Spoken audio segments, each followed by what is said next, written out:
Jadi kalau di dalam Islam dan Kristen aja sudah berbeda Kristusnya kan. Itu aja dulu. Islamnya berbeda dengan Kristen ketika berbicara mengenai Mesias atau Al-Masih dalam kaidah Al-Quran. Sebenarnya itu tidak beda, sama, hanya pemahaman Bang Suma yang berbeda. Bang Suma punya pemahaman yang berbeda. Di dalam Al-Quran jelas-jelas Nabi Muhammad mengatakan bahwa Allah yang harus kalian menyembah itu adalah Yesus yang dilahirkan oleh Bunda Maria. Itu sudah jelas, tidak bisa tidak. Jadi tidak boleh Bang Suma mau keluar dari jalur itu, tidak bisa. Ketika kita ikut Bang Suma live itu, Bang Suma selalu menjatuhkan, bicara setinggi-tinggi langit, tapi Bang Suma tidak pernah memahami apa itu dari perkataan Yesus. Terus? Jadi iya, itu tidak memahami, jadi selalu berkuar-kuar di dalam live ini tapi tidak mengerti. Itu intinya itu. Menurut Yesus akan datang Kristus palsu, betul? Tidak ada kata palsu. Yesus itu adalah Allah yang hidup, yang menyerupai sebagai Yesus. Itu Allah yang hidup. Tidak ada kata bilang itu palsu. Yang palsu adalah kau. Yesus berkata, waspadalah kepada Kristus palsu yang datang kepadamu dengan memakai nama. Kristus palsu yang dimaksud dalam Alkitab itu adalah kalian-kalian ini yang membuat hal-hal yang tidak baik bagi umat di bumi pada saat ini. Kalian ini mulai ngaco. Bang, kalau makan jangan dimasukkan makanannya lewat anus, lewat mulut. Ini akibatnya. Yesus berkata, Bang, di dalam Matius 24. Tuh. Iya, baca. Waspadalah supaya jangan ada orang yang menyesatkan kamu. Sebab banyak orang akan datang dengan memakai namaku dan berkata, akulah Mesias. Ya. Dan mereka akan menyesatkan banyak orang. Jadi itu perumpamaan yang dikatakan Yesus pada saat itu bagi. Kok jadi perumpamaan? Kok jadi perumpamaan? Itu dalam Alkitab itu perumpamaan. Kenapa jadi perumpamaan? Nabi-nabi palsu adalah kalian itu. Kau itu nabi palsu karena membuat hal yang tidak bagus. Beritakan kenapa jadi perumpamaan? Apa yang tidak sesuai. Sudah tertulis jelas kok kalian menambah mengurang. Inilah nabi palsu yang dimaksud oleh Yesus. Itulah nabi palsu. Kami datang kepada murid Yesus di abad pertama gitu. Sekarang saya tanya kembali untuk Abang Suma dulu. Dalam perjalanan kekristenan dengan Islam mana yang duluan? Duluan, karena yang datang kepada murid Yesus itu Kristen sebagai penyesat. Jawab dulu. Kristen yang lebih dulu dong. Ini yang kalian tidak pernah mengakui hal ini. Kristen lebih dulu, toples. Kau yang toples. Karena penyesat itu lebih dulu datang kepada murid Yesus. Kalianlah itu. Kau itu yang penyesat. Kami tidak datang kepada Paulus, kepada murid Yesus. Paulus sejak itu kapan? bukan Yesus. Paulus itu utusan Yesus.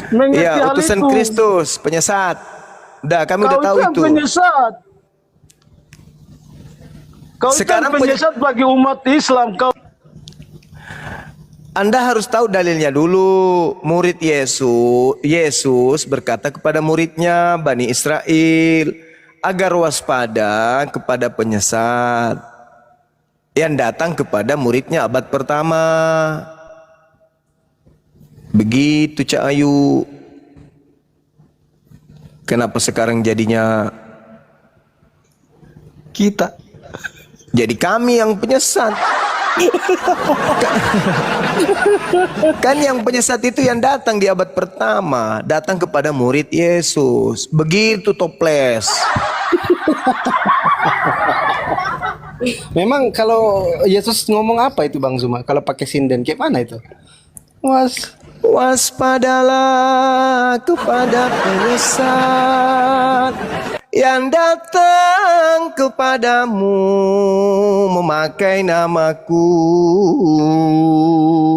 dan berkata, akulah Kristus. Toples.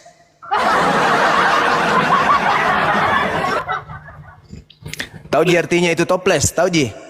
Kepanjangannya toples, no, tahu Apa Ji? itu tanda apa? Kau yang Toplores. toples. Kau yang toples, kau berkoar-koar di situ. Kami di Papua, kami kalau dapat kau tidak dapat apa. Mati aja. Berkoar-koar dengan agama orang, kitab orang, kalian punya saya tidak mengerti, baca tidak mengerti. Mati aja. Aku cinta, Goblok. Anda pun cinta, sama-sama cinta. Toples. Marah-marah dia. Jadi menurut Bang Jelnum siapa penyesat itu? Woi. Aduh, Pace di bawah aja dulu Pace. Yang lain dulu ya. Silakan teman-teman Kristen ya. Astagfirullah. Gini-gini amat ini teman-teman Kristen. Silakan teman-teman Kristen ya. Ini ada sekitar 7 kursi yang disiapkan. 6 ya, boleh 6. Kalau nggak ada 6, 100 boleh. Nih Bang Zoom aku besarin 1, 2, 3, 4, 5, 6. Mungkin ada salah satu kawan muslim yang mau naik. Malaikat pelindung, selamat malam saudara. Halo. Ya, selamat malam. Yo, malam. Ini saya mau bertanya ya. Bentar, Anda Kristen saudara? Kristen. Ya, tema kita malam ini 2 Kristus dalam Bible. Ada 2 Kristus, tahu nggak itu? 2 Kristus dalam Bible. Maksudnya? Nah, ada Kristus asli, ada Kristus palsu yang penyesat itu. Mana ada Kristus dalam Baik, silakan Bang Zuma. Beliau bertanya mana ada Kristus palsu atau 2 Kristus dalam Bible. Silakan Gurunda. Kristus palsu yang keluar dari kubur. Gimana? Coba. Mana ada datanya ya? Ada, Coba. dikatakan di dalam khotbah Petrus, Kisah Para Rasul 2 nomor 31 sampai 36. Coba baca dulu, soalnya aku tidak bawa Alkitab, soalnya di dalam kendaraan ini. Karena itu ia melihat ke depan dan telah berbicara tentang kebangkitan Mesias ketika Daud mengatakan bahwa dia tidak ditinggalkan di dunia orang mati dan bahwa dagingnya tidak mengalami kebinasaan. Bang Suma. Nah, sekarang di situ diterangkan bahwa ada Yesus yang dinubuatkan Nabi Daud yang tidak ditinggal di kubur dan tidak menjadi mayat. Itu Kristus yang mana itu? Yang tidak mati, tidak ada di kubur. Itu benar ada tertulis benar Alkitab. Saya cek dulu ya, soalnya Alkitab tidak Ya. saya mau mudah percaya. Kisah Para Rasul 2 nomor 31 sampai 36. Soalnya di situ dia bisa on cam ya. Kalau bisa on cam ya tinggal pasang kameranya ke itu. Bisa Bang, bisa. Ya udah aku bantu ya Bang ya. Aku bantu ya. Kita lihat santun beliau ini. Saya bantu ya. Depan apa boleh setan.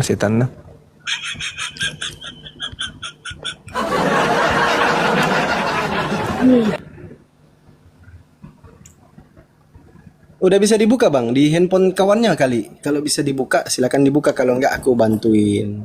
Nih. Kisah Para Pewarta 2 nomor 6. Karena itu ia telah melihat ke depan dan telah berbicara tentang kebangkitan Mesias atau Kristus. Ketika ia mengatakan bahwa dia tidak ditinggalkan di dalam dunia orang mati dan bahwa Tuturi. dagingnya tidak Kasih. mengalami kebinasaan.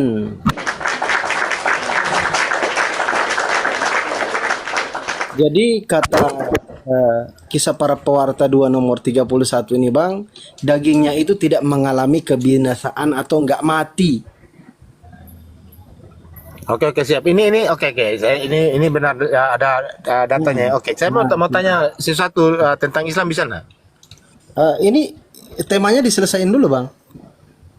Ya, aku mengakui memang ada itu udah terbukti datanya kan. Oke, sekarang aku mau tanya tentang Alhamdulillah. Islam sedikit boleh? Boleh, silakan. Oke, kenapa sih setiap kali orang Kristen beribadah harus dikasih stop, dikasih bubar itu? Apakah ajaran Islam seperti itu atau gimana sih? Yang benar itu adalah setiap kali para ulama memimpin dan mendirikan pesantren itu dibubarkan dan dibom habis tentara-tentara yang menggunakan atribut Kristen. Para ulama ada di mana? Sebelum Islam mengusir mereka dari tanah air. Para ulama dibunuh, masjid-masjid dibakar, pesantren digulung semua. Siapa mereka? Mereka yang mengatakan diri mereka anak-anak Tuhan. Agamanya apa? Kristen. Tempat ibadahnya gereja. Siapa yang mereka sembah? Yesus. Tapi saya selama hidup tidak pernah dengar kok. Karena Anda umat cuman Kristen melakukan cucunya, hal itu. cucu dari pembantu penjajah tersebut. Anda tidak hadir Oke, pada jadi- saat itu. Jadi maksud dari apa? Dari kasih stop atau bom sini itu Islam balas dendam kepada umat Kristen. Oh, bukan balas dendam itu. Itu hanya satu bunyi kentut. Itu hanya satu bunyi kentut. Cung, put, cung, cung. kirain Dari suara. sekian banyaknya, dengar. Dari sekian banyaknya bom yang diledakkan oleh anak-anak Kristus. Di Ajaran Islam di kayak Makassar gitu ya? ini, tunggu, di Makassar ini ada korban 40.000 jiwa, satu kubur, satu lubang. Pelakunya Kristen. Tolong tunjukkan di mana ada 40.000 jiwa orang Kristen dikubur, pelakunya Islam. Korban 40.000 jiwa, 100% umat Islam di dalam satu lubang. Yang mematikannya adalah anak-anak Kristus. Sebaliknya saya minta jangan 40.000 jiwa.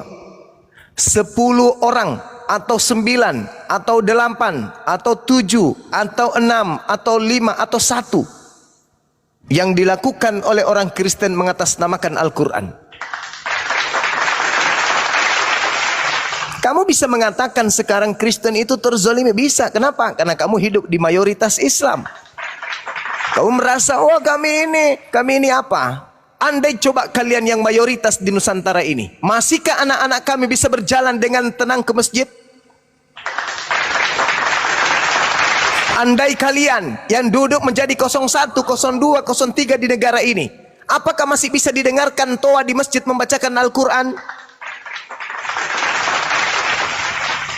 Masihkah ada program kemudian berantas buta aksara Quran di Indonesia? Masihkah lagi ada tata cara pernikahan di Departemen Agama? Masihkah ada batasan bahwa hanya laki dan perempuan yang bisa dinikahkan? Kalau kalian yang mayoritas di Nusantara ini, kami umat Islam sudah bisa membayangkan seperti apa Nusantara ini kalian buat. Paham? Jadi jangan kalian itu merasa korban. Ratusan tahun, berjuta umat Islam dibuat menjadi janda.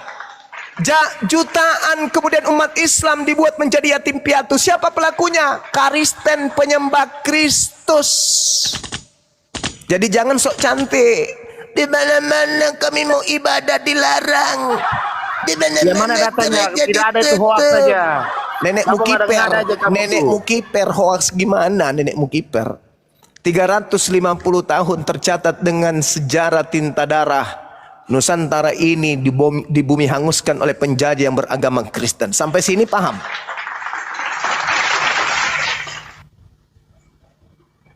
Kalian lahir itu dari keringat para penjajah. Kalian lahir bukan dari keringat para pejuang. Aku cuki ngana. Ngana cuki. Saya ulang lagi, kalian lahir dari keringat para penjajah. Kami hadir dari keringat para pejuang. Masih mau kau datang besok? Marah dia. Santai bro, santai. Santai. Jangan emosi. Bang Suma ini. Senggol dong.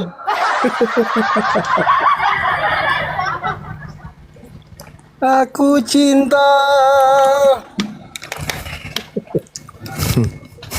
Ya, Bang Randi, selamat malam. Bang Randi. Bang Randi.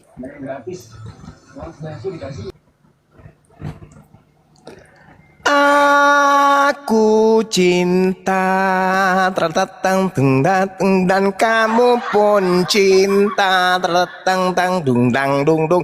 Aku cinta Kristus, kamu cinta Kristus, sama-sama cinta Kristus.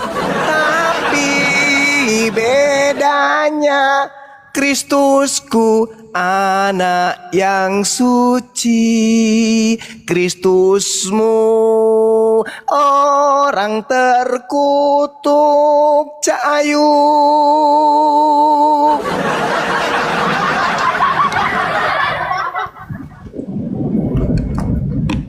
Oke, Bang Chey, selamat malam. Kristen Muslim, Bang. Selamat malam. Ya, Kristen Bang. brother. Oh, Muslim, izin saya Assalamualaikum. turunkan ya. Waalaikumsalam. Iya, nggak apa-apa. Waalaikumsalam warahmatullahi Mari kita naikkan wabarakatuh. teman-teman Kristen Bang Chey. Ya, makasih banyak Bang ya.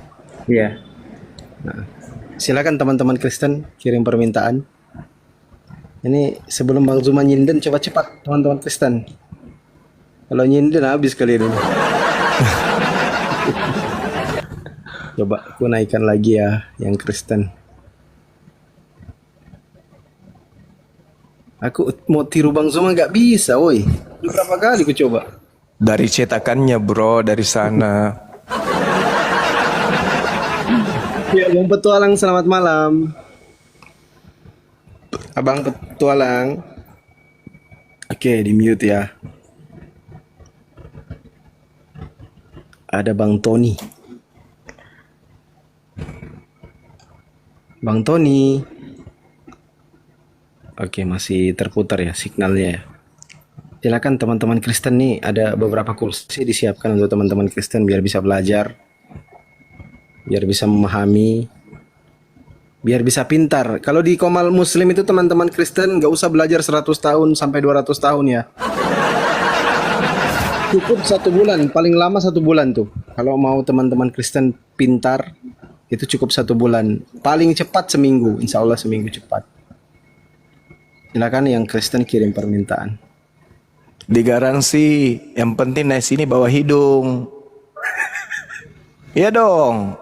Tanda-tanda orang yang di Komal Islam tidak bawa hidung, tidak ada oksigen masuk di otaknya. Otak nggak berfungsi. Iya dong. Bagaimana mau masuk CO2 di dalam otak kalau nggak bawa hidung? Benar nggak? Betul. Nah, gitu dong. Jadi syaratnya bawa hidung ke sini. Ada Marno, kita naikin Marno. Sama promosi wisata rumah Hobbit kan. 25k per hidung. Kan biasanya per kepala, per hidung. Datang orang itu, Pak. Datang orang itu nawar. Pak, bisa nggak kurang? Dijawab sama pegawai regis. Bisa aja bu. Yang penting hidung dikurangi 1 lubangnya. Tawa dia kan. Jadi nggak jadi dikurangin. Oke, kita sapa lagi, ada Bang Marno. Selamat malam Bang Marno, silakan mikrofonnya dibuka. Mungkin beliau salah satu. Bang Marno, panggilan kedua untuk Bang Marno. Hati-hati panggilan ketiga itu Bang, biasanya ada letusan. Bang Marno, panggilan ketiga. Woi! Nah itu. Udah gue bilang kalian. Kaget Bicara semua, kok bosku, bicara ki. kaget semua. Oke, Bang Anur, selamat malam. Kristen Bang. Assalamualaikum. Waalaikumsalam. Waalaikumsalam. Ada yang mau Salam disampaikan? kenal Bang Suma. Iya, Salam kenal Bang Suma. iya keren. Selamat ya semalam Iya. RK Kocar Kacir. Alhamdulillah. Salam kenal dari Karawang Bang. Siap. Karawang, Kalimantan. Oh, Kalimantan apa itu? dong. Jawa Barat. Jawa, Bang. Oh, Jawa. Heeh. Oh ya udah. Oke, makasih aja, Bang. Bang. Kita ya naikkan Ya, Kristen. Makasih banyak. makasih sama-sama Siap. ya. Assalamualaikum warahmatullahi wabarakatuh. Waalaikumsalam. Waalaikumsalam warahmatullahi wabarakatuh. Nah, ini ada Bang Zuma, ini ada adik kita dari Kristen ini. Adik kita ini pengen belajar tentang dua Kristus di dalam Bible. Silakan Dek Levan, selamat malam. Ya, selamat malam, salam kenal ya. Ya. Aku apa ya? Ya berusaha untuk kenalan lah sama teman-teman di TikTok. Mantap. Barusan keluar ini adik ini. Biasanya nggak pernah keluar ke komal-komal. Dia memberanikan diri untuk naik di komal saya, Masya Allah. Ya, karena gini ya teman-teman, aku sebenarnya nggak pengen ribut, aku nggak suka yang ribut-ribut, gitulah. Antara room Kristen juga sama dengan seperti itu dengan aku. Jadi yang tadi aku nyimak ya, yang tadi itu sesi pertama, kita tahu bahwa kita punya pendapat dan kepercayaan yang berbeda. Namun ini pribadi dari aku ya, sebagai seorang Levan, aku tidak bilang semua orang Kristen atau Katolik itu pemikirannya sama persis seperti aku. Tapi yang aku pengen sampaikan ke semua orang lah ya, dari kalangan agama manapun, adalah bagaimana kita sama-sama mencari kebenaran tanpa harus ada emosi yang negatif. Itu pertama. Karena ya jujur aja dengan cara seperti itu akan lebih mudah untuk kita saling memahami dan saling menyampaikan apa yang jadi alasan atau kenapa kita itu percaya A atau B. Jadi aku sendiri juga udah mulai sering nonton live-nya Pak Abu Marlo. Kalau kalian tahu, Pak Abu Marlo itu kalau nggak salah tiap pagi dia live sama teman-temannya, dan mereka itu bahas tentang kejiwaannya manusia dan juga apa hubungannya dengan kebenaran dalam beragama. Jadi aku suka dengan dialog yang positif seperti Kak Abu Marlo seperti itu. Dan aku juga pengen beri apresiasi ya kepada teman-teman yang ya kayak Bang Zuma dan Fandi, juga sama siapa itu Mbak Uni Rifa. Apresiasinya gini, aku bisa memberi asumsi yang terbaik bahwa teman-teman itu sangat prihatin dengan kita dan nggak mau kita itu sampai tersesat. Dan itu saya terima sebagai sesuatu yang ada niat baik di sana. Namun aku juga pengen teman-teman tahu, dan ya kayaknya teman-teman udah tahu lah ya, bahwa kita pun ada perasaan yang sama kepada teman-teman, bahwa kita juga nggak mau teman-teman itu tersesat gitu. Nah, jika dari kedua pihak ini sebenarnya punya niat yang baik terhadap satu sama yang lain, berarti kita punya kesimpulan bahwa sekarang musuhnya ini sebenarnya siapa. Dan tadi saya sempat dengar Pak Hanif ya, siapa namanya itu, Pak Hanif atau gimana itu, dia bilang yang menjadi masalah itu adalah pengajarannya yang bikin sesat, tapi manusianya itu tetap saudara. Dan itu saya sangat setuju sekali, karena kita diajarin untuk saling mengasihi, entah itu bahkan musuh pun, orang yang tidak baik sama kita harusnya membalas dengan kebaikan, jangan membalas kejahatan dengan kejahatan itu lagi. Jadi apa ya, aku sangat percaya dalam namanya damai dan cara kasih itu, supaya kita benar-benar bisa saling kenal. Mau bagaimanapun kita adalah manusia yang mengandalkan relasi ya, satu sama yang lain. Namanya juga hubungan antara sesama manusia ya. Jadi Ya, begitulah teman-teman. Itu aja sih yang aku pengen sampaikan, dan seperti yang aku pernah sampaikan di roomnya Fandi tahun lalu, aku pengen minta maaf ya kepada semua orang kalau ada yang bawa-bawa nama Tuhan tapi kelakuannya itu justru tidak mencerminkan nilai-nilai atau sifat yang ketuhanan itu ya. Contohnya damai, kasih, seperti itulah ya. Dan ya aku pengen minta maaf. Dan selanjutnya ya gini teman-teman, kita tahu ya dunia ini makin banyak isu-isu lah sini sana lah ya, berita ini itu tidak pasti, kita pun bingung ke Izin depannya dulu mau deh, gimana. Dek Levan, izin Ya. dulu ya. Saya tadi tangkap poinnya bahwa masing-masing dari kita ini kan prihatin ya, Iya, kasihan terhadap saudara-saudara kita yang sesama manusia tetapi mengikuti ajaran yang bukan ajaran dari Tuhan yang benar. Nah itu poinnya. ya, betul. Bang Zuma mau masuk mungkin Bang Zuma? Iya. Baik. Baik, bismillahirrahmanirrahim. Jadi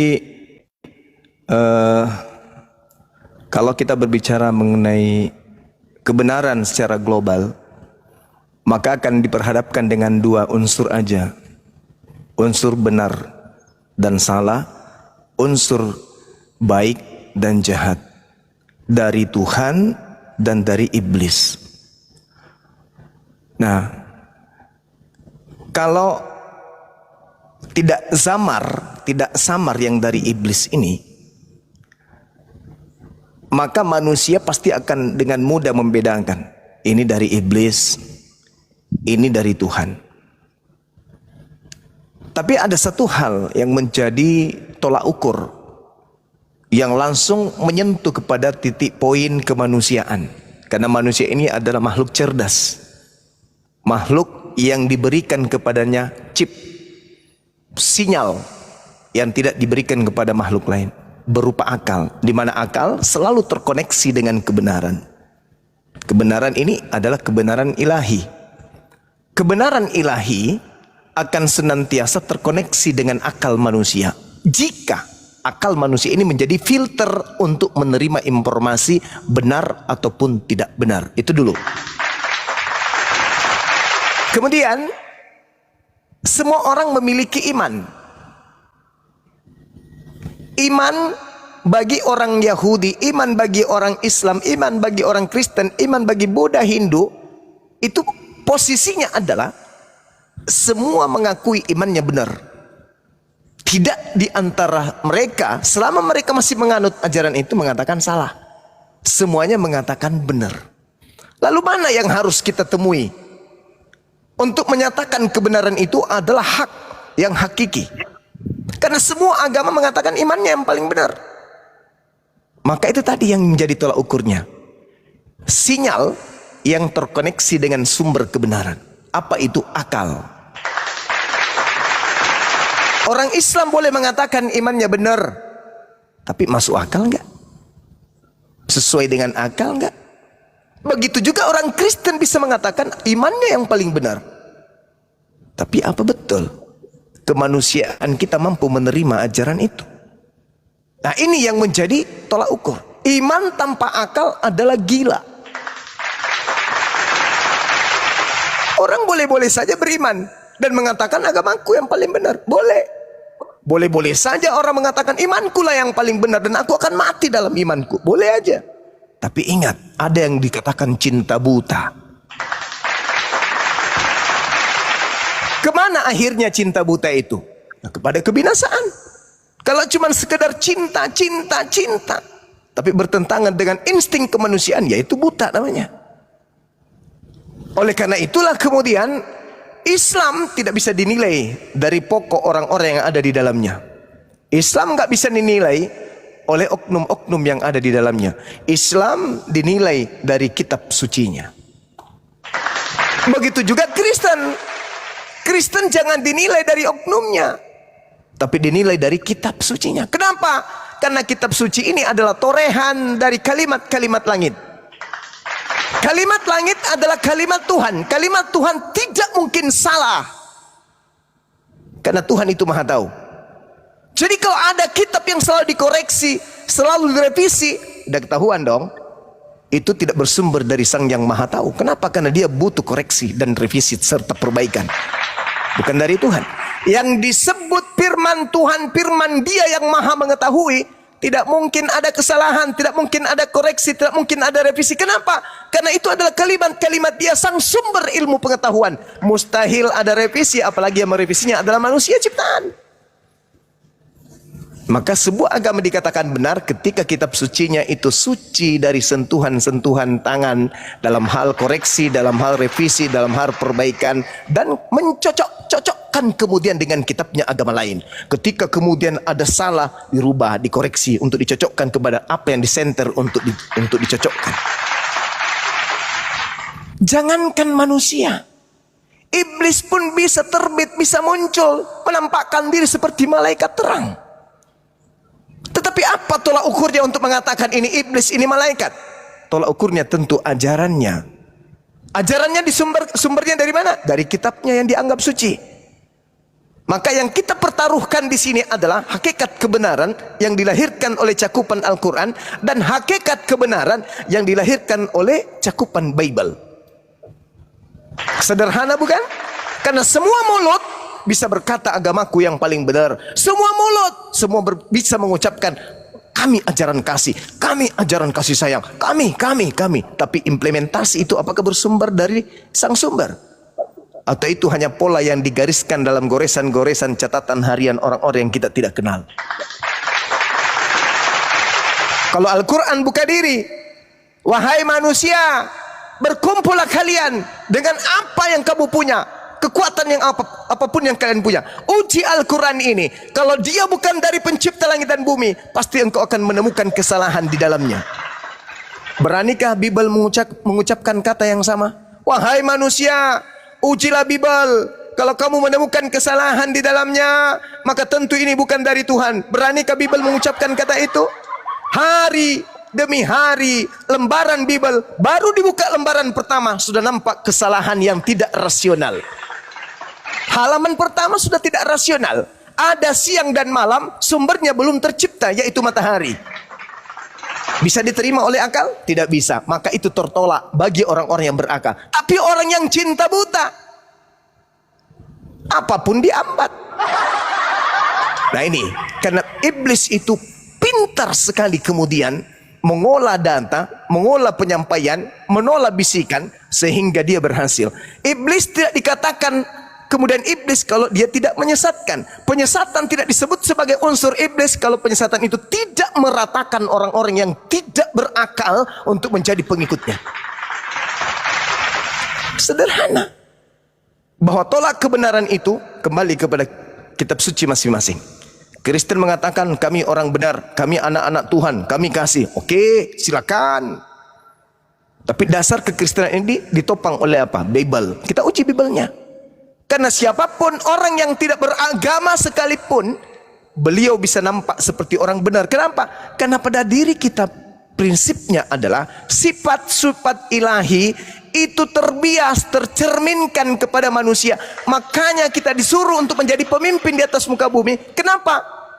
Serpihan-serpihan sifat Tuhan itu ada pada diri manusia. Bisa jadi pemimpin, bisa menciptakan, bisa berkarya, bisa menangkap kemajemukan informasi, bisa menentukan objek-objek, dia bisa menilai, dia bisa mengatakan 1, 2, 3, ini warna hitam, ini warna putih. Makhluk lain tidak.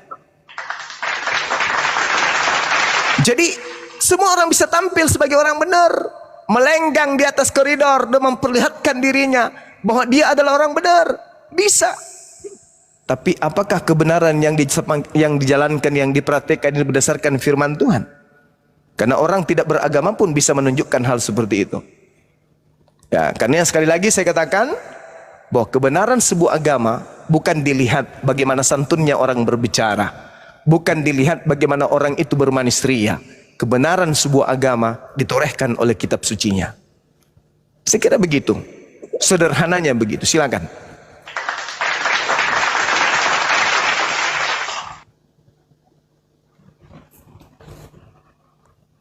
Oke, silakan Dek Levan.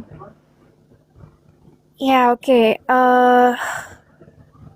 Memang kita sebagai manusia di dunia ini, memang kita terekspos ya dengan berbagai macam kitab-kitab dari berbagai macam agama, dan di dalam agama itu pun juga terdapat berbagai varian aliran ya.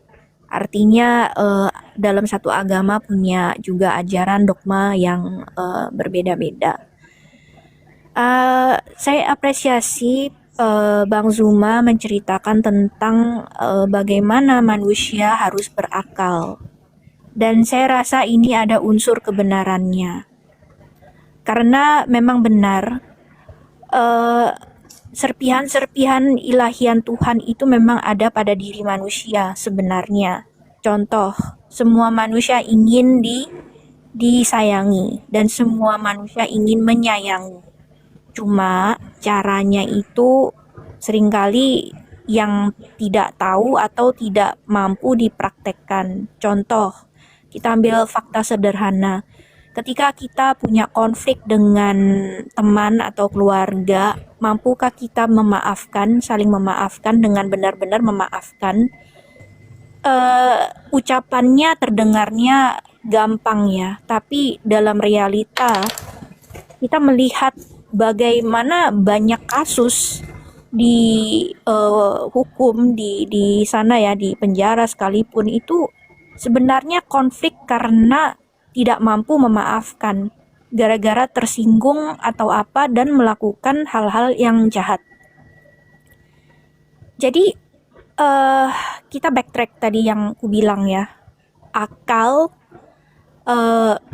sehat manusia yang juga punya serpihan unsur keilahian Tuhan. Fakta yang paling dominan adalah kita sebagai semua manusia ingin menyayangi dan ingin disayangi.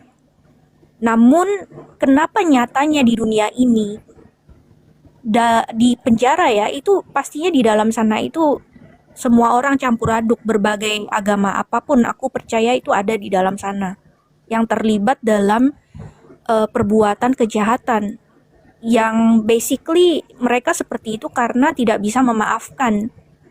Kalau bisa memaafkan ya harusnya damai, nggak perlu harus terjatuh dalam sebuah Dek Levan, kejahatan. izin bentar ya. Ya, Saya kalau bisa saya sapa dulu, kebetulan ada beberapa teman Kristen. Ini kita kan buka komal untuk dialog, untuk diskusi, untuk menguji kebenaran yang disampaikan oleh pihak manapun, termasuk Adik Levan. Kalau Adik Levan misalkan punya kebenaran yang mau disampaikan, mari di sini kita uji dengan dasar iman, yaitu kitab suci. Itu sebelumnya, Jadi sebelumnya, Dek, oke, sebelumnya saya izin sapa dulu. Mungkin ada teman-teman Kristen di atas ini yang mau dialog, biar bisa kita kembali ke topik, ke tema. Gimana? Boleh kan? benar. Assalamualaikum, Cep. Waalaikumsalam. Dulu Bang Owen, selamat malam. Bang Owen Kristen ya? Silakan dibuka mute-nya Bang Owen. Ya, selamat malam, Kristen. Siap, selamat malam. Salam kenal, salam toleransi Bang ya. Bang Rostrom, selamat malam. Apa kabar? Selamat malam. Kabar baik. Terima kasih sudah dinaikin. Baik, Bang Rostrom, baik. Oke, ada Bang Jose, Kristen atau Muslim Bang Jose? Saya kebetulan Katolik saya. Siap, Pak Jose izin di mute dulu ya. Nanti sebentar kalau teman-teman dikasih kesempatan untuk ngomong, boleh ngomong. Bang Soid monitor ini. Silakan Bang Soid. Lanjut dulu bang, bentar lagi 3 menit lagi bang ya, lagi ada apa bentar bang ya. Di mute aja lah ya. Ya, Ya, saya jadi bentar dulu. untuk teman-teman Kristen nih ada kan 1, 2, 3, ada 5 orang teman-teman Kristen. Mari kita uji. Kita kan kebetulan lagi buka tema nih, 2 Kristus dalam Bible. Teman-teman Kristen udah pernah nggak pelajari ini, tema ini? Ada 2 Kristus di dalam Bible. Kalau butuh pemaparan nanti biar bisa dijelaskan secara rinci, secara gamblang oleh guru kita Bang Zuma. Nanti teman-teman Kristen menyimak, setelah disimak ditanggapin aja ya. Bang Owen dulu. Nanti setelah dijelaskan teman-teman Kristen disanggah atau ditanggapi. Silakan mungkin Bang Zuma untuk menerangkan. Iya, baik. Jadi kalau di Islam nih ya, di Islam standarisasi agama itu dari Yahudi, habis itu Nasrani. Yahudi pengikut Nabi Musa alaihissalam, Nasrani pengikut Nabi Isa alaihissalam. Kemudian ada Kristen. Kristen ini yang berasal dari pengajaran Paulus berdasarkan Kisah Para Rasul 24 nomor 5. Yesus di mana posisinya? Yesus sendiri adalah menurut pengakuannya di dalam Matius 15 nomor 24 seorang nabi rasul yang diutus kepada Bani Israel. Diutus kepada Bani Israel tok di dalam Matius 15:25 itu. Aku diutus hanya kepada domba yang sesat dari umat Israel. Ya, 15:24. Nah, kemudian ada juga Kristus yang meminta supaya seluruh bangsa menjadi pengikutnya. Dari sini muncul kemudian kedewasaan berpikir, pemahaman bahwasanya Yesus yang tadi hanya untuk Bani Israel tok saja, sedangkan Yesus yang keluar dari kubur ini minta agar seluruh manusia menjadi pengikutnya. Untuk apa pengikut ini?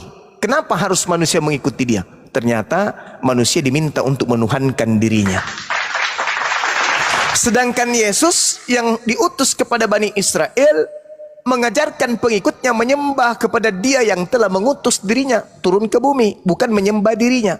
Jadi dua pengajaran yang memiliki sudut pandang yang berbeda dan juga kedudukan yang berbeda. Yesusnya hanya untuk Bani Israel, Yesusnya mengajarkan menyembah kepada Tuhannya Nabi Musa. Sedangkan Kristus yang datang mencari pengikut, mengajarkan kemudian dirinya melalui nabinya, yaitu Paulus, agar orang-orang menyembah kepada Kristus yang keluar dari kubur ini. Itu yang pertama. Yang kedua, Yesus anak Maria. Maria manusia, tentu yang dilahirkan juga manusia. Yesus pun mengajarkan sampai ending penghabisan pengajarannya di dalam kesaksiannya Yohanes 5:36, dia bersaksi kalau dia adalah utusan Tuhan. Dan di dalam Yohanes 1 nomor 51, dia sendiri yang mengatakan kalau dia adalah manusia. Bahkan dia mengatakan kedatangannya ke atas muka bumi ini, kedatangan pertama sebagai manusia, kedatangan kedua juga sebagai manusia. Tetapi yang datang kepada Paulus ini agak ganjil. Karena Paulus mengaku Yesus Kristus yang datang kepadaku bukan manusia. Nah, 2 Yohanes 1 nomor 7, siapakah penyesat itu? Bukankah dia yang pergi ke seluruh dunia yang tidak mengaku bahwa Yesus Kristus datang bukan sebagai manusia? Paulus dong penyesat itu. Kalau kita berdasarkan dalil itu, Paulus dong yang bertentangan dengan Yesus, karena Yesus mengatakan dia anak manusia. Datang pertama, datang kedua, tetap sebagai manusia. Bahkan malaikat mengatakan apa dalam Kisah Para Rasul 1 nomor 11? Malaikat berkata apa? Yesus yang kalian lihat terangkat ke langit akan datang kedua kalinya sama seperti engkau melihat dia datang. Engkau melihat mereka dia terangkat. Berarti ketika dia terangkat lengkap dengan jasad, turun pun lengkap dengan jasad. Lagi-lagi yang ditemui Paulus tidak ada jasad. Yang ketiga, sebelum ditanggapi, yang ketiga, Yesusnya mengatakan memang betul aku harus pergi, sebab kalau aku tidak pergi, seorang penolong lain, penghibur tidak akan datang. Kalau aku tidak pergi, oleh karena itu aku harus pergi supaya penolong lain itu datang. Yang datang bukan aku, justru aku yang harus pergi supaya oknum lain itu datang. Faktanya lagi-lagi yang datang kepada Paulus menurut pengakuan Paulus adalah Yesus itu sendiri. Padahal Yesus mengatakan yang datang setelahku adalah oknum lain, yaitu seorang penolong. Di dalam Yohanes 14:16, aku akan minta kepada Bapa agar Bapa mengutus seorang penolong lain. Berarti setelah aku naik, yang turun kepada kalian adalah penolong lain. Faktanya yang datang kepada Paulus justru adalah Yesus itu sendiri. Keempat, di dalam khotbah Petrus, dia mengatakan Yesus yang kalian salibkan itu telah dijadikan menjadi Kristus, menjadi Tuhan dan Kristus untuk kalian. Sedangkan Yesus anak Maria di dalam Lukas 2 nomor 11 sudah dikatakan oleh malaikat, pada hari ini telah lahir bagimu Kristus Tuhan di kota Daud. Kristus Tuhan di kota Daud. Maksudnya Kristus itu adalah manusia yang diurapi. Pada hari ini telah lahir bagimu juru selamat, yaitu orang yang diurapi Tuhan di kota Daud. Jadi sejak dia lahir dia sudah Kristus. Tapi yang ada di dalam Kisah Para Rasul 2 nomor 36, nanti disalib baru dia dijadikan sebagai Kristus. Yang kelima, terakhir, di dalam pengajaran Matius 16, Yesus berkata kepada Petrus dan kepada ke-11 murid yang lain.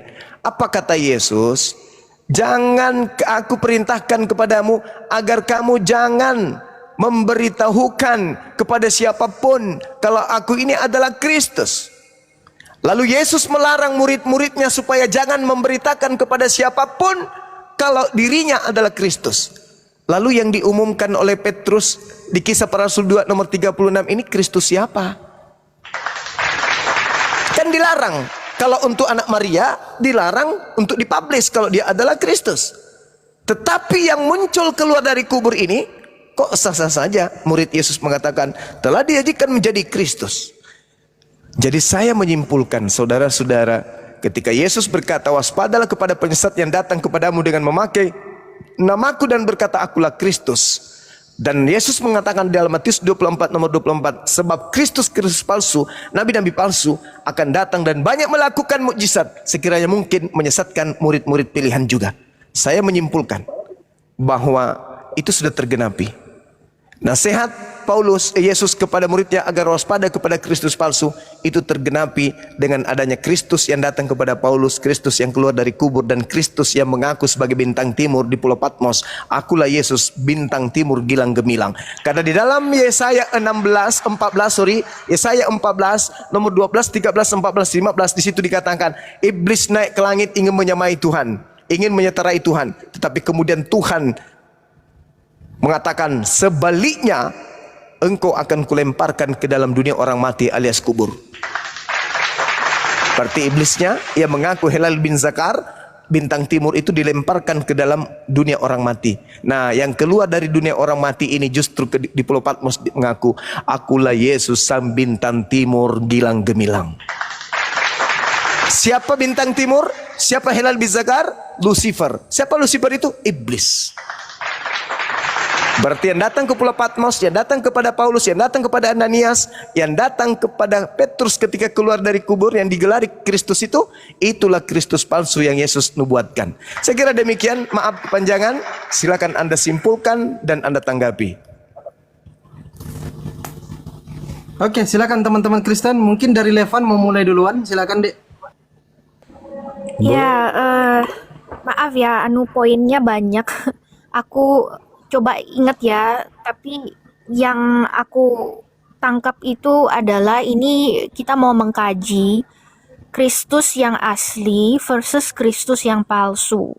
Namun kita baca di Alkitab ya, bahwa tertulis di dalam Alkitab bahwa akan muncul banyak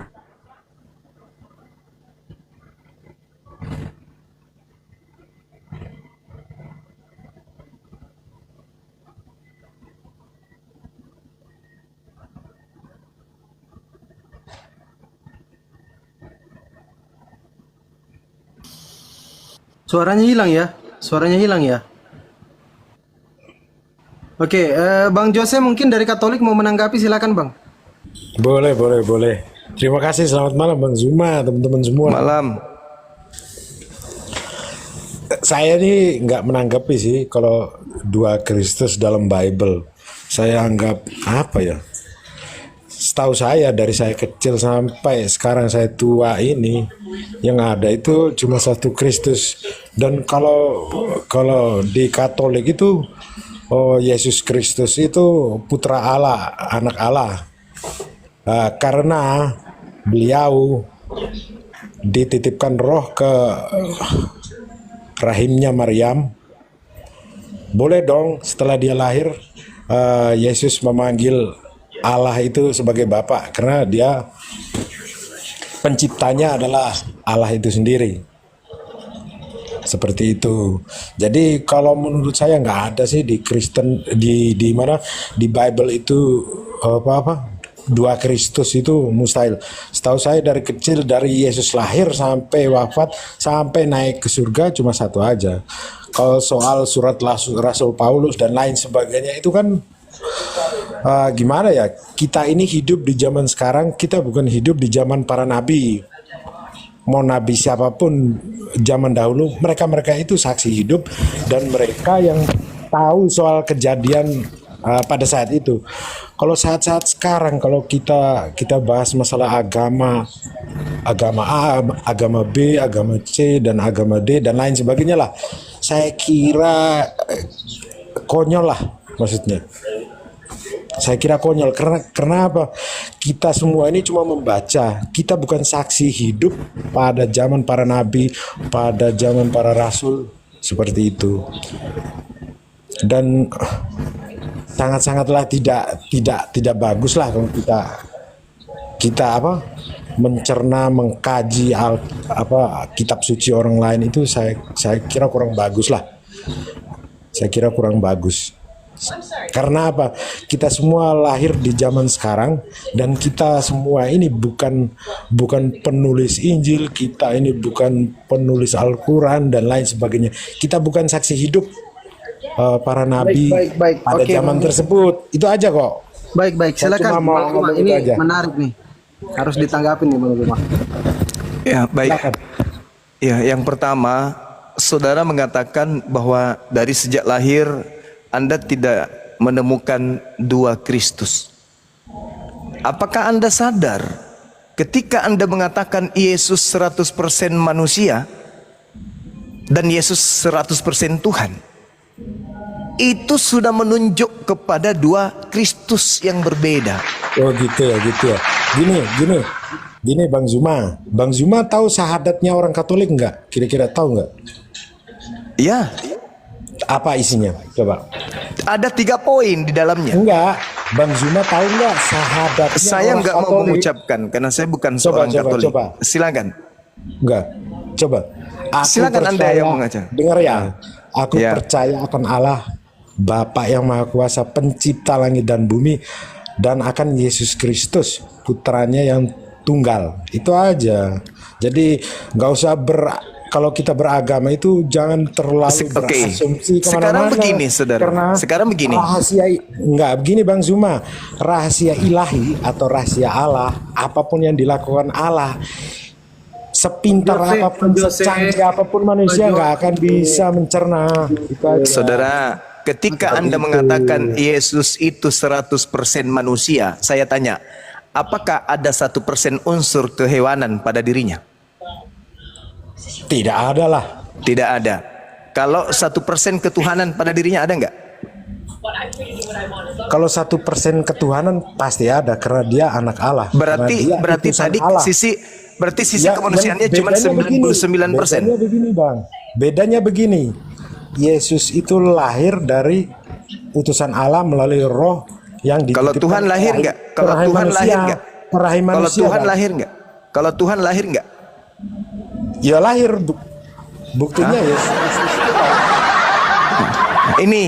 Inilah yang saya katakan tadi di awal pembukaan. Ya, itu Sebuah tadi. agama dikatakan benar kalau dia terfilter dari akal. Tuhan Kan saya lahir, sudah bilang tadi Bang. pencipta langit dan bumi lahir dari manusia. Bukan pencipta langit dan bumi. Tadi kan Lalu? saya sudah bilang, aku percaya syahadatnya orang Katolik kan, Anda kan sudah tahu. Berarti kan saya Ya. tidak menuhankan. Tapi Seperti itu. Bang, Beda Allah sama Tuhan itu beda Bang. begini saudara. Perlu Apakah digarisbawahi. Allah, Tuhan, bos dan lain sebagainya itu beda. jadi Anda mengakui bahwa Anda mengakui bahwa Yesus ini adalah manusia saja. Yesus terlahir sebagai manusia yang dari roh. Tadi Anda Yang katakan dititipkan. pasti ada sisi keilahian. Anda ini Ada kok. betul. Buktinya Berarti beliau dia bukan bisa- 100% manusia kalau ada. Betul. Jadi bagaimana nih konsepnya nih? 99% manusia, 1% Tuhan. Kalau rahasia ilahi saya sebagai manusia tidak paham, dan saya Rahasia ilahi gimana? Tak ada lagi yang rahasia di keilahian, saudara. Nggak ada lagi yang rahasia. Semua sudah diungkapkan. Iya betul. Nah, Kita betul kan? hidup di zaman sekarang, kita bukan nabi, ya kan? Bisa saya jawab. Justru karena itu harus berpatokan kepada kitab yang kita anggap suci. Kalau bukan nabi, berarti Anda harus ikut kepada kitab. Yesusnya berkata, aku tidak dapat berbuat apa-apa dari diriku sendiri. Tuhankah dia? Bukan. Bukan. Dia kan Kenapa anak dituhankan? Allah, dia kan utusan Allah. Terus kenapa dituhankan? Yang menuhankan siapa? Bapak Orang Kristen. Bapak Saya kalau bisa jawab. bicara dengan orang Katolik sama orang Kristen beda dong, Bapak. Oh, jadi bagi orang Katolik disamakan. Yesus itu bukan sembahan. Jangan samakan, Bapak. Jadi orang Katolik Jangan mendudukkan disamakan. Yesus ini sebagai sembahan atau bukan Jangan sembahan? samakan, Bapak. Kami menyembah Allah. Bukan menyembah Itu yang Yesus. pertama. Itu yang pertama. Kami menyembah Allah. bukan menyembah Kami Yesus. punya syahadat. Kan saya sudah bilang tadi. Kita orang Iya, Katolik bukan punya menyembah syahadat, Yesus. Bang. Ya, Aku syahadat itu percaya kan kepada cuma Allah. Itu obat udah kuping titik di aja situ, itu. Bang. Obat kuping. Sekarang pertanyaan Bisa saya- pertanyaan saya nih, yang terakhir buat saudara. Yesus dan Bapa itu satu hakikat atau beda hakikat? Ayo dijawab dulu. Bapa sehakikat nggak dengan Yesus? Kalau sehakikat berarti mulut doang yang mengatakan dia manusia. Bisa saya jawab, Bang? Saya tanya saudara Jose dulu. Yesus dan Bapa itu satu hakikat atau beda hakikat? Matikan kayaknya, Bang. Mix saya dimatikan kayaknya. Silakan. Satu hakikat atau beda hakikat antara Yesus dengan Gini bang, saya itu kurang paham soal agama sih. Cuma saya percaya Allah Bapa, Yesus Kristus, Maryam, itu aja. Dan saya satu hakikat nggak Yesus dengan Bapa? Satu hakikat karena beliau bukan Allah. Itu udah aku bilang tadi. Kalian itu punya syahadat itu cuman pakai nipu-nipu. Kalian itu menuhankan anak orang yang keluar dari kubur. Oh gitu ya. Makanya saya katakan di dalam agama Kristen itu ada dua Kristus. Kristus yang asli mengatakan apa? Hidup kekal itu adalah mereka mengenal engkau satu-satunya Tuhan yang benar. Tapi gini bang, kira-kira Yesus dikenal sebagai apa? Dari segala pembicaraan live kayak Bang Jose dengarkan dulu Bang Jose. Anda cuma mencari tahu, mengkorek tentang apa Alkitab Bang Jose. Terima kasih Bang Afida. Saya menjelaskan tentang apa yang Yesus ajarkan. Hidup kekal itu adalah mereka mengenal engkau satu-satunya Tuhan yang benar. Ada berapa? Satu atau dua? Satu-satunya. Nah pada saat satu-satunya itu, Tuhan yang benar itu, Yesus sendiri berada di mana? Dan mengenal Yesus Kristus yang engkau utus. Berarti hidup kekal mengenal Yesus sebagai apa? Utusan Tuhan atau Tuhan? Ayo jujur. Jadi Yesus itu dikenal sebagai utusan Tuhan, baru bisa masuk dalam surga. Satu-satunya Tuhan itu adalah Dia yang mengutus Yesus. Berarti Yesus sang utusan dan Bapa sang pengutus itu beda hakikat, kawan. Ya inilah kenapa saya mengatakan ada dua Kristus. Kristen menggabungkan antara Kristus yang utusan Tuhan dengan Kristus yang adalah Tuhan yang datang kepada Paulus.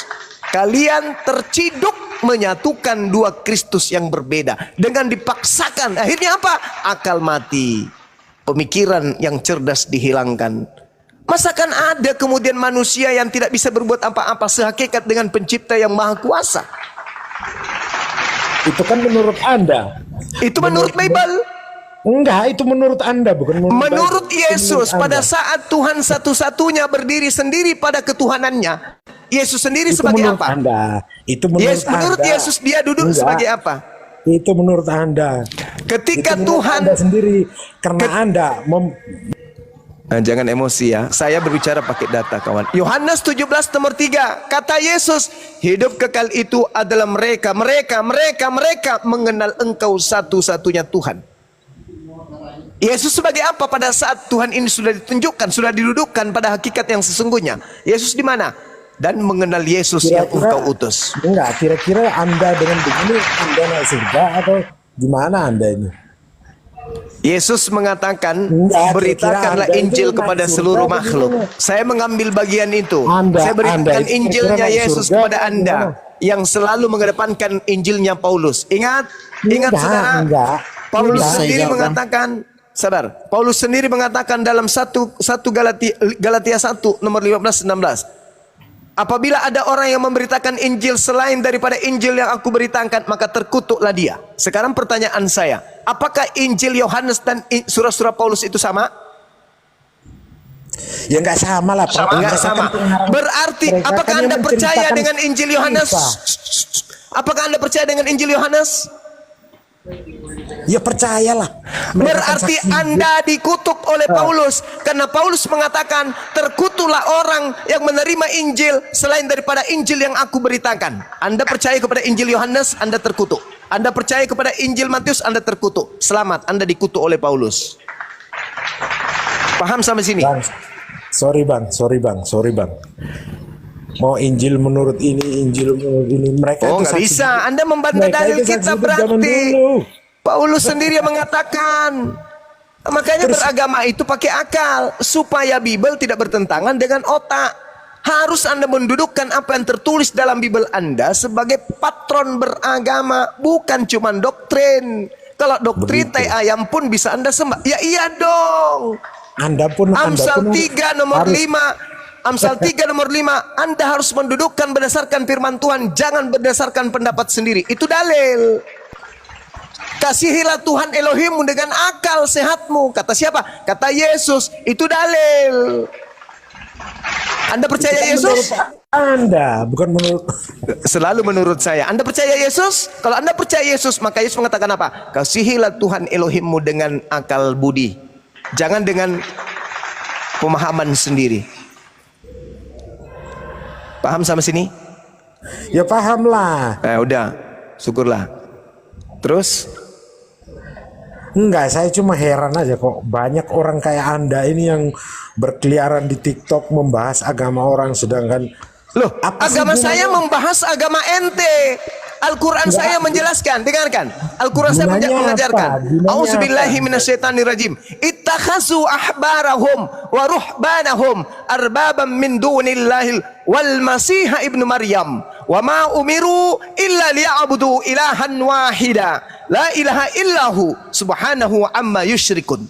Mereka menjadikan orang-orang taat Yahudi dan rahib-rahib Kristen Nasrani sebagai Tuhan selain daripada Allah dan Al-Masih putra Maryam, padahal mereka hanya disuruh menyembah kepada Tuhan yang esa, tidak ada Tuhan selain Dia. Maha suci Dia dari apa yang mereka persekutukan. Anda mempersekutukan pencipta langit dan bumi dengan Yesus. Sedangkan Yesus ketika datang kepada Bani Israel mengajarkan Bani Israel menyembah hanya kepada Allah.